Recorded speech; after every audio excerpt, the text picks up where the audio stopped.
point of Unlikely Friends is for people to just go have conversations without hesitations, without sort of fears of the unknown, to just meet people where they're at, to really meet themselves where they're at too, and be okay with it. And so just trying to create this space where people can be vulnerable with themselves and with each other, with a stranger, and know that there's still similarities to celebrate, there's still connections to be made, no matter how differently you think, no matter how differently your lived experiences might be. All of those labels we want to shed, and we want to just have people come together and just be people. With the media, we see this extremes, and it's never about the grays, it's always this black and white, and life doesn't happen in black and white. When I do trauma-informed coaching, when I work with survivors, it's a lot about getting them outside of the survival mode into their thriving mode. They have to pause, they have to ground, and they have to respond instead of reacting. And so we're trying to have conversations that have intentions, that are responses, that are meaningful, that are not just reactions.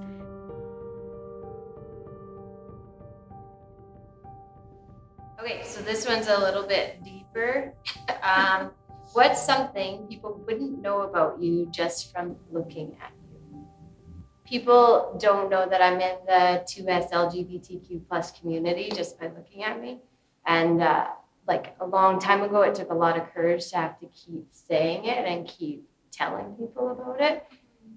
And it was kind of a pain sometimes because people just make the assumption right away that I am with a man, dating a man. So my name is Shannon Hutchison. I am a photographer, I'm a teacher, and I'm a community builder. I think my very favorite thing is bringing people together for projects and to get to know each other and kind of break down the barriers we put up between each other. I grew up in Calgary. I was raised in a really fun household. My parents always were supporting us to dream big and with the idea that things will work out if you put the effort in. I started questioning my sexuality. Looking back, probably when I was younger, but I didn't even know what that was. I'd never even known that was an option. And then once I started to realize it, it was like trying to shove myself into a box away from that because I was so worried that the life that I had created with my friends, who are amazing and they're still my friends today, that they would leave if they knew. But then when I moved back to Calgary, I was working at a school and it has a lot of new Canadian families there.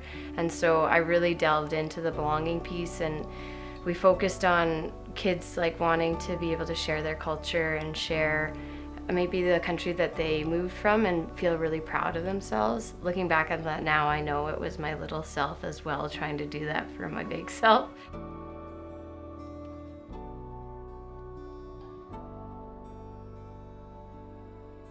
Finally, I kind of got behind myself and realized I need to create a world for me to belong as well.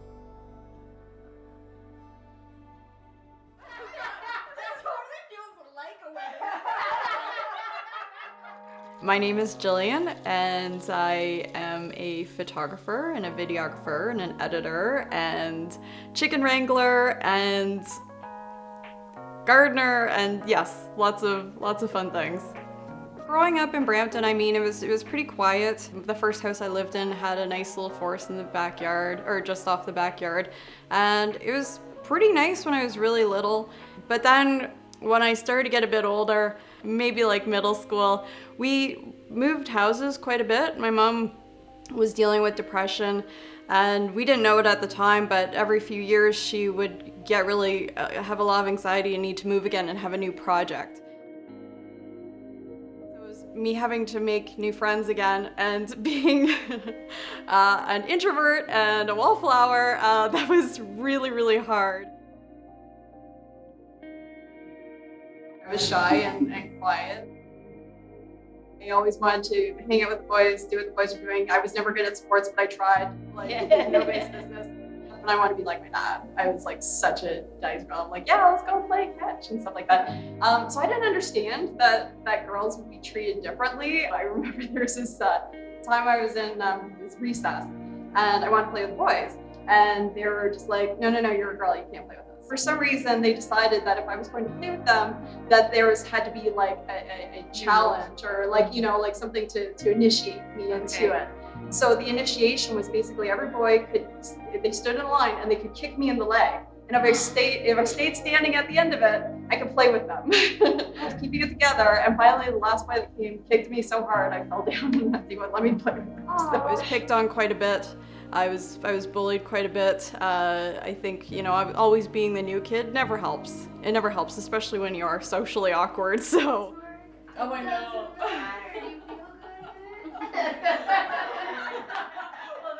It starts with ourselves. Own your story. Be clear on what it is that you stand for. What are your values? Your values are your integrity and your compass.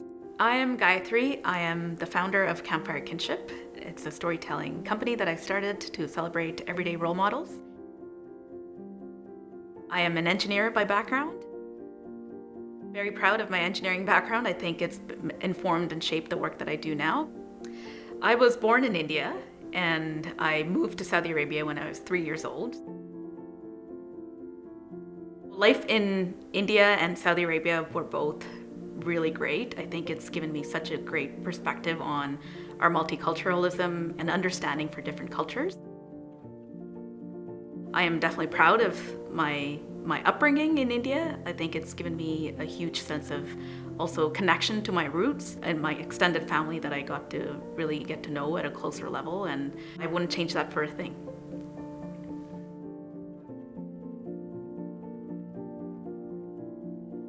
What I want people to know most about me is that I am just like you, in the sense I have similar passions and dreams and hopes for the future, and I think I would like for people to know that that's the point at which we connect, as opposed to our differences, whether it may be race or gender or whatever background that we may each have. So let's celebrate what makes us unique, but also connect on the things that we share as our common humanity.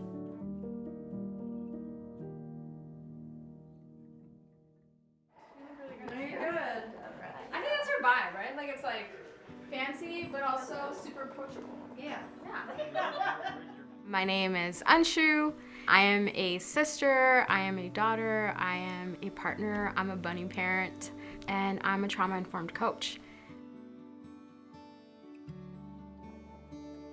So I have Feel Your Jar Coaching, where I've created this safe space for people to come and chat about their traumas, about their healing, and how to move forward in their empowerment.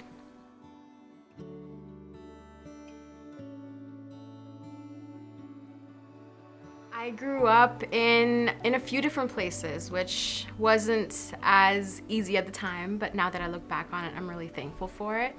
So big part of my years, from when I was born to 13 years old, I was in India, and then when I was 13, we moved to Cambodia there.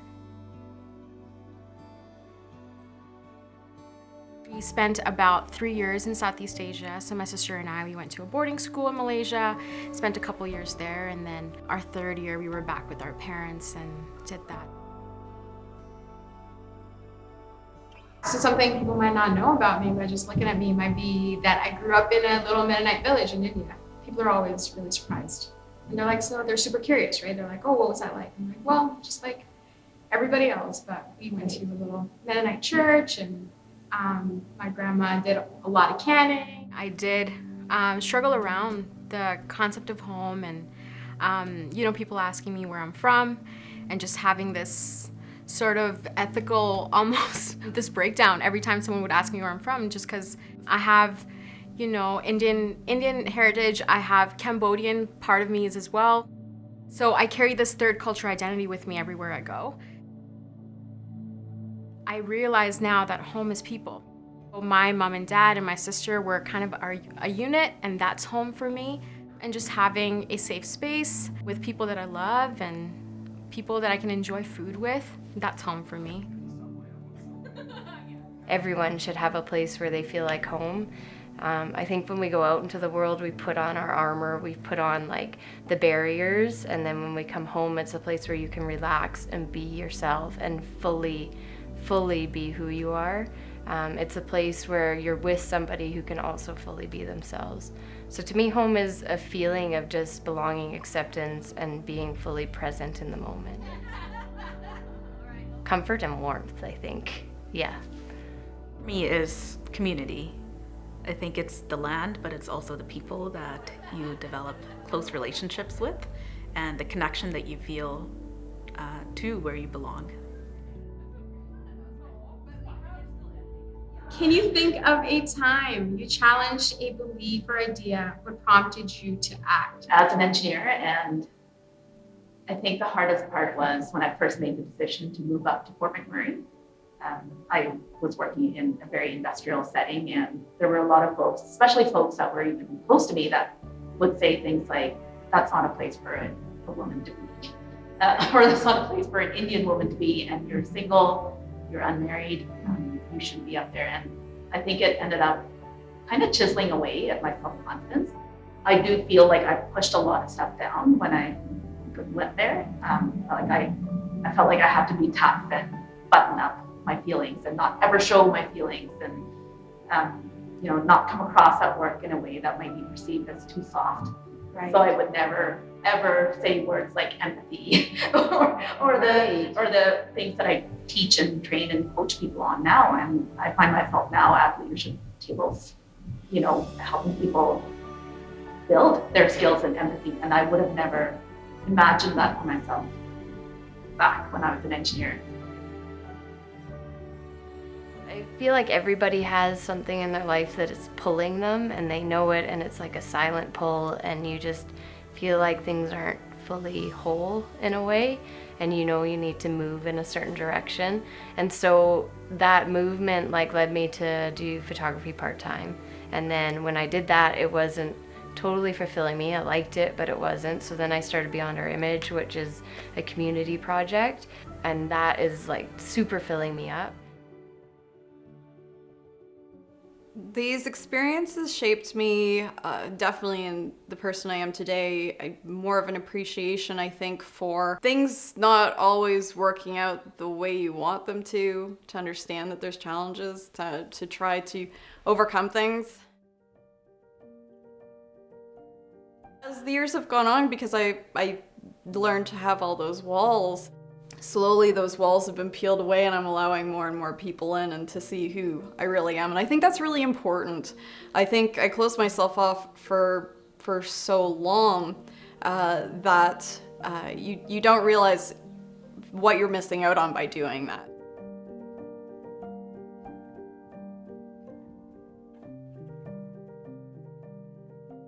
I am someone who's so passionate about the fact that there's so much power and there's so much boldness and braveness when we really tackle on our feelings. We speak them, we express them, and so instead of sort of pushing feelings aside or trying to hide them, be curious about them, celebrate your feelings. All right, here we go. Why did we come together as a group? And what does entrepreneurship allow us to do? For me, I know I'm a believer in the power of stories, and I think it's such a great way to engage people and bring them in and inspire and educate, as opposed to what I see nowadays, especially in the media and things, right, where social media just polarizes people, and there's, you're either in an echo chamber or you're raging a flame war, and it's really causing division in our society. And I think we see that more and more with the Gillian, like you talked about, the racism, right, that's coming out, and the just division. And I feel like stories are such a powerful way to bring people together and also inspire and educate. One of our first meetings when Gillian and I met, I shared a story with her, and this is kind of what got me really wanting to do these projects. It was a friend that was very vulnerable and open with me, and she said, I was on the C train and I saw somebody who had brown skin who was had a backpack with them, and I was fearful and I thought they had a bomb in it.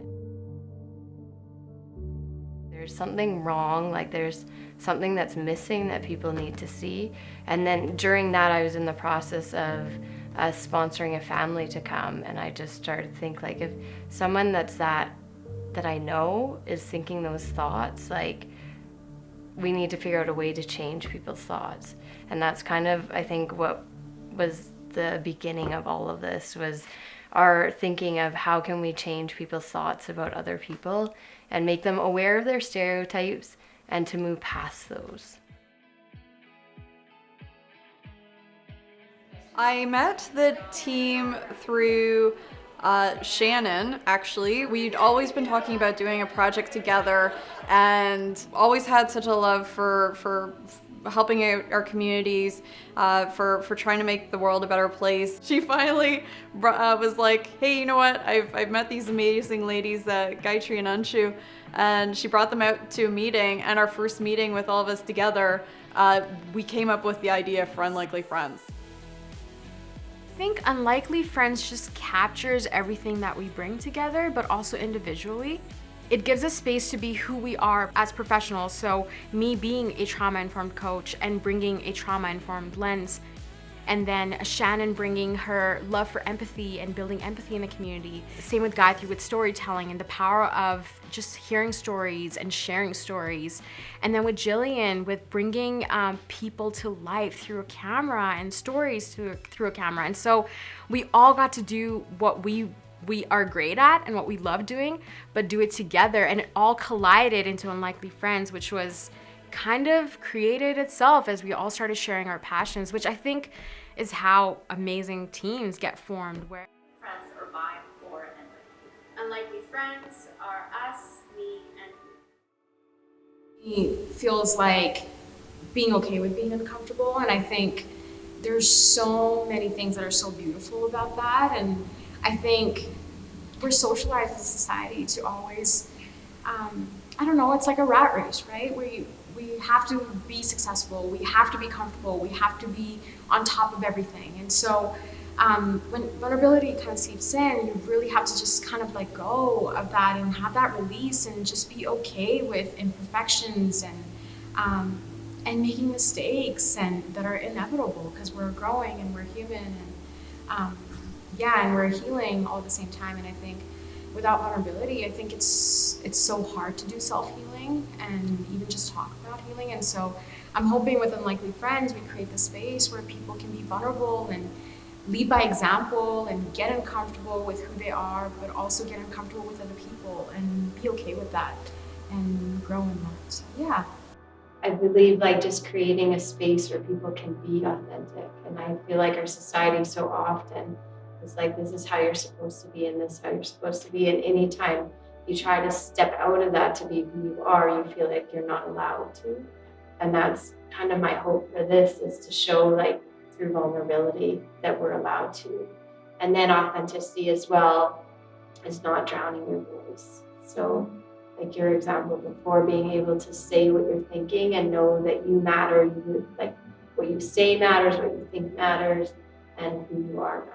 So to me, it's being able to give that voice to them. Yeah. Love that.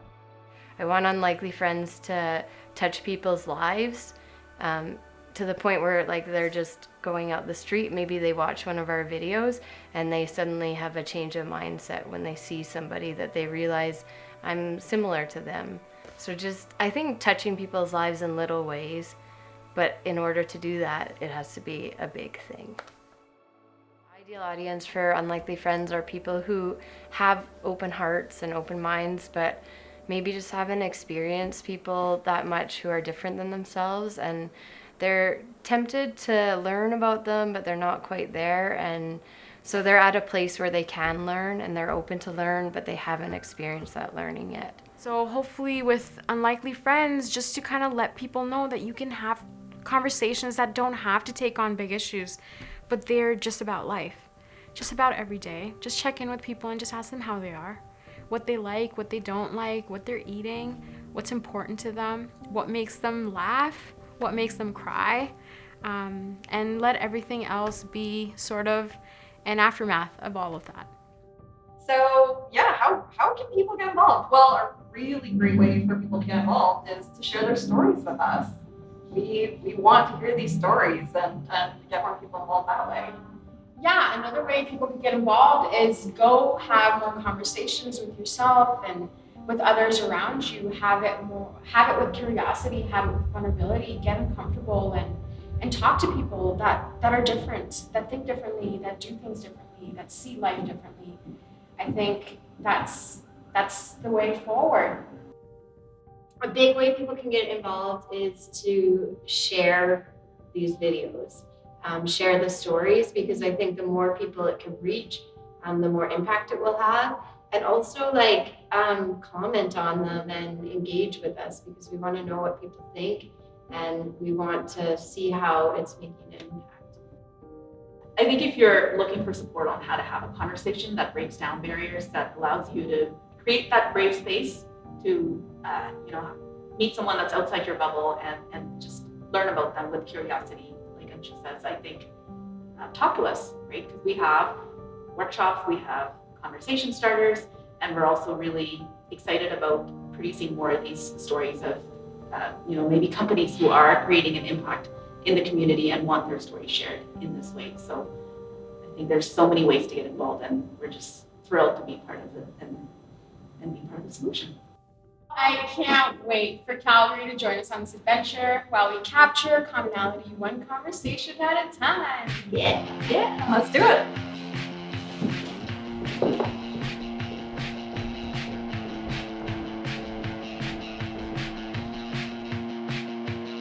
When I came over to your house. Through these videos, we're hoping to reach as many people as possible through our social media, through YouTube, and we hope that people will reach out with any of their questions and be involved. I want everybody to get behind it because we want this to be ours as much as everyone else's. If you like what you're seeing and if you see the value in what we're doing, I would love for you to share it with your friend and just go have that brave conversation with someone who is different from you in any respect and start to embrace those differences. Think of what